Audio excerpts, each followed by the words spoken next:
I know it's here somewhere. Finally. Oh, it's time for the doctor.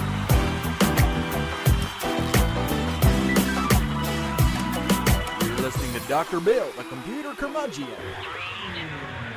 Take it away, Doctor. Well, it's that time again, and the doctor is in. It's time once again for Dr. Bill, the computer curmudgeon. And we have a short show for you today, but this was an auspicious day. Oh, look at this. I've got my hair all wonky under my hat. Got to fix that. Don't want to be wonky. Well, at least not any wonkier than I normally am. Anyway, an auspicious day. Usually days like this are, not too exciting when it comes to the tech front in terms of news. But today was a big day, at least for me. And as you know, this show's all about what I'm interested in, and hopefully our interests collide. Merge? Whatever floats your boat on that. Anyway, we are proud members of the Tech Podcast Network. TechPodcast.com. If it's tech, it's right here on Dr. Bill, the computer curmudgeon. We're also proud members of the International Association of Internet Broadcasters. Yes. So, if you have not yet subscribed to this YouTube channel, why not? I mean, come on, folks. All you got to do is click the little subscribe, the red subscribe button, and ding the bell. Ding. If you'll do that, you'll be notified when a new video drops on the old YouTube. And we're not only on YouTube, we're on Odyssey.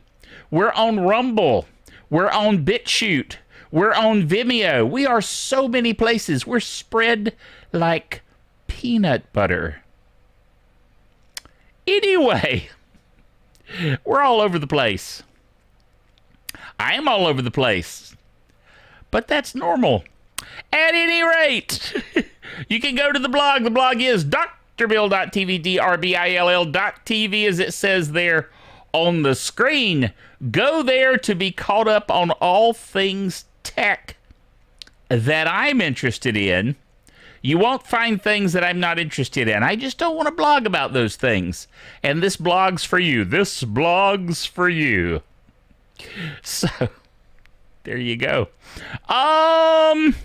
Let's talk about... What should we talk about? Let's talk about Linode. Yes, sponsor for this particular netcast.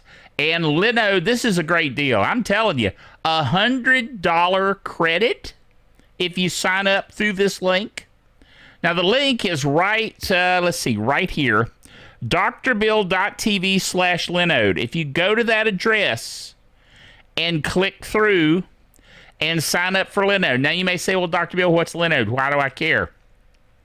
If you need to create a slice of your own cloud out there, create a Linux box, create a server, deploy Jitsi, deploy Nextcloud, anything like that. They have one button installs for things like that, and they are super cheap.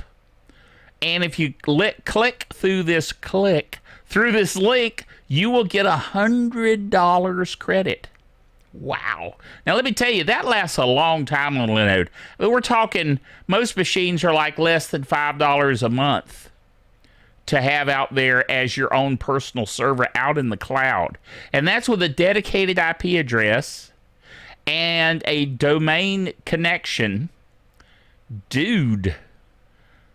And you get $100 credit, that will last you a long time. So take advantage of that. Great deal. Now let's talk about things. Before I do that, let me go to the old blog. And the first thing I want to talk about is older Kindles will soon lose their internet connections. Now, we're talking really old Kindles. Now, I'm an early adopter. Okay, and so I did in fact get the original first Kindle where you had to request it. You know, you have to beg them to buy it. Don't you hate that about Amazon where they, please let me buy your device? Because it's so early, right? Well, this was a long, long time ago. And they used to use 2G and 3G networking for what they called Whispernet. It would connect over cell phone connectivity and allow you to download your Kindle books directly to your Kindle and read them on the screen. And this is an old one right here that I've got up on the screen.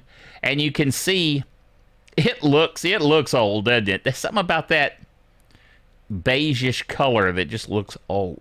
Well, anyway, because it's a 2G or 3G networking connection, those are going away in December.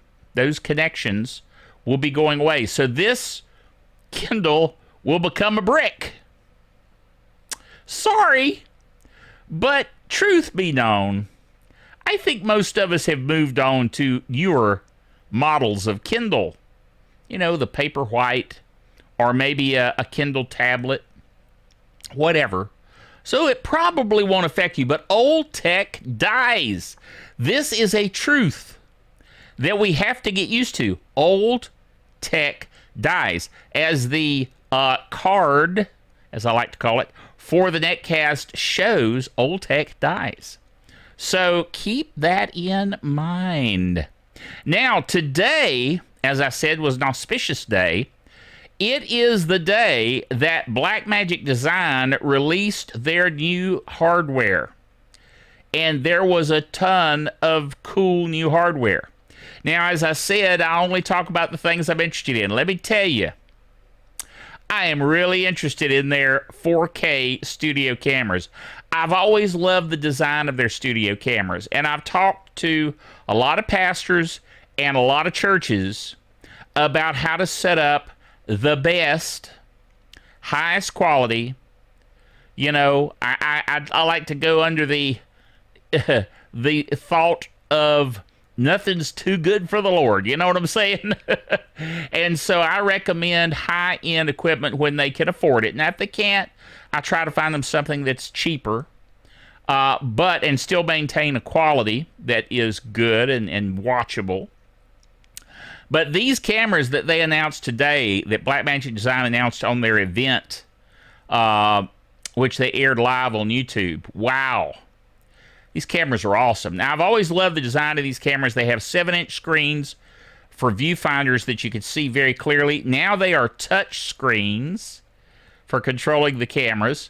You can use regular photography lenses, like Olympus lenses, on the cameras.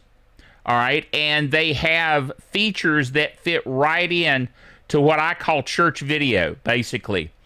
Could be any event. Could be concerts, could be news coverage for small stations of, political events. I don't know. Anywhere you've got a lot of people and you need camera folk to run cameras, then these cameras are awesome. And they're really relatively inexpensive. Now, you can read all the features. I have them in the blog, drbill.tv. Read all the features of these cameras. They're awesome. They've got a lot of really unique features that I think will be great, as I said, for churches. So all you pastors and all you helps ministers in churches, you take note of these cameras. Particularly if you have a ATM Mini or Mini Pro, the Blackmagic Studio Camera 4K Plus, the new Plus camera they released model, is designed specifically for the ATEM Mini, and it has a 4K sensor up to 25,600 ISO. Super low light quality. And I know, given your particular venues that you're recording in, you may not have complete and total control of the lighting. It's hard to light like a church facility with the highest level of studio quality light, because, the pastor will give you one of these. I can't see you. You're out there in the lights. It's like Dr. Kenneth Hagin used to say, the lights are too bright. I can't hear you. He was joking. But anyway, that's the thing. So if you get the lights bright enough for cameras, sometimes they're too bright for the venue. You know what I'm saying? So you really need cameras that have good low light receptivity. So I really encourage you to look into these cameras. Then you've got the Blackmagic Studio 4K Pro, which is designed to use with 12G SDI, professional audio and professional video cabling. And they're awesome too. They have more features, bells and whistles galore. The 4K Studio Pro starts at $17.95. Now I know that's a lot of money, don't get me wrong, but for this quality camera, for broadcast quality studio camera, that is remarkable. And then the less expensive one, the Blackmagic Studio 4K Plus camera, which is designed specifically to be used with the ATEM Mini and Mini Pro, that is $1,295 per camera. Now you still got to buy the lenses, and those can be a little expensive. And if you want to get some other bells and whistles like controls for the the tripod arms to hold the camera, that adds to it. So there's other costs. But for right at between $5,000 and $7,000, a church could get really superior quality video, outdoing video. I mean, at this point, you'd be giving the local TV stations a run for their money in terms of quality. You know what I'm saying? So check into that if you are at all like me and into high-end video. Next item, and last item for this program, because I wanted to keep it short to the point. What old tech is missing from Windows 11? Now, I said the theme of this particular show was new tech lives and old tech dies. Well, old tech that is missing out of Windows 11, the most prominent one is Internet Explorer. Hallelujah. I am so glad that Internet Explorer is finally going to be put to rest. Now, you might say, well, I haven't used Internet Explorer in years. Yeah, but it's still there, buried in the code in Windows 10. Okay? And technically for good reason. There are some businesses that still run applications that only work under Internet Explorer. It's sad. Programmers, get your act together. Okay? But the new Edge browser is really amazingly better. And it does have an Internet Explorer mode for those legacy apps.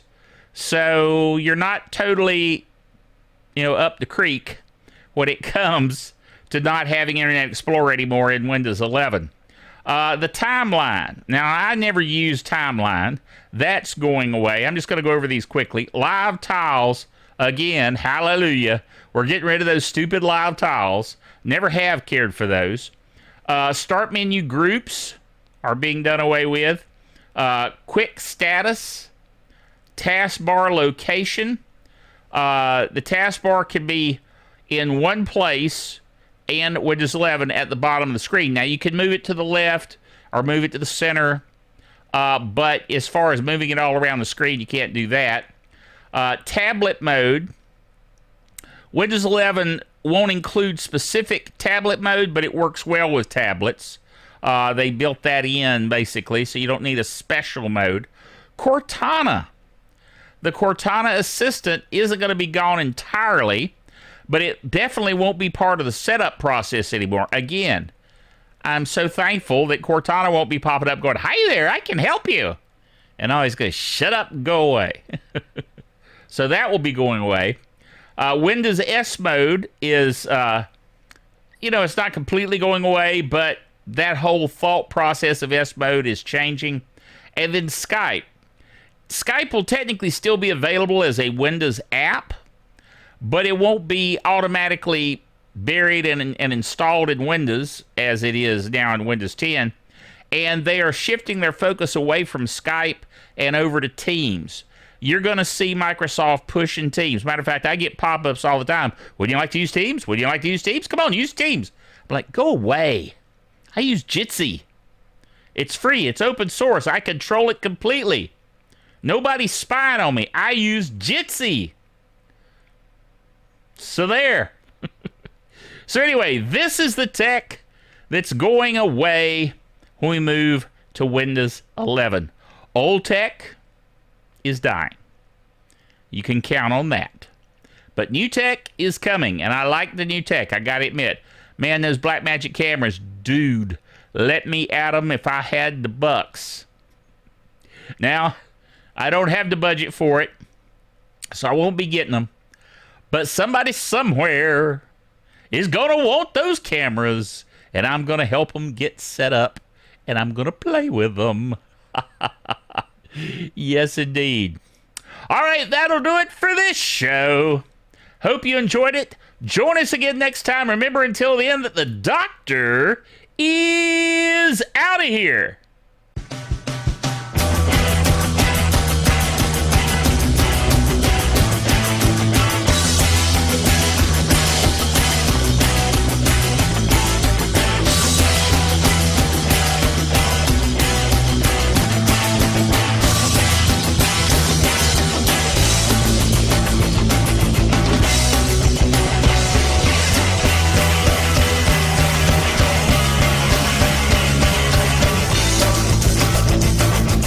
Dr. Bill, the Computer Curmudgeon, is a production of DrBillDaily.net with all the honors, rights, and privileges thereunto appertaining.